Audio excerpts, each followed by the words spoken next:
Prendre de l'élevage. Plusieurs facteurs. Déjà, moi, j'ai eu la chance, l'opportunité de récupérer 35 hectares de terre. Dans ces 35 hectares de terre, il y a 8 hectares de labour, 7 de fauche, que je fauche en foin, et le reste, c'est que de la picane. Enfin, tu vas pas en tracteur. Même pour broyer ou quoi entretenir, tu vas pas en tracteur. On est dans une région, en fait, où c'est le pays d'Auge, hein. T'as des plateaux en haut, des plateaux en bas, et entre deux, ça monte et ça descend, quoi.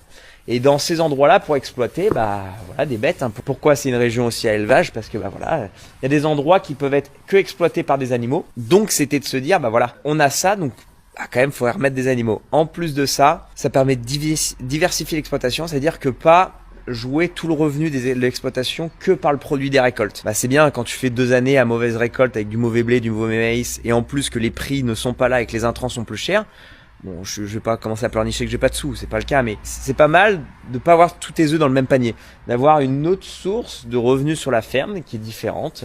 Donc l'élevage, qui va me permettre d'utiliser les 21 hectares du coup de prairies, de parcs à vaches qu'on a, que j'ai pu récupérer. Et on a l'arrivée du bon vieux Stéphane, qui aussi motive tout ça, parce que moi me lancer tout seul dans l'élevage, j'ai pas l'expérience, je vais pas compter sur le père aujourd'hui qui est prêt à prendre sa retraite, et lui clairement c'est pas du stress qu'il faut avoir en plus. Donc t'as le bon vieux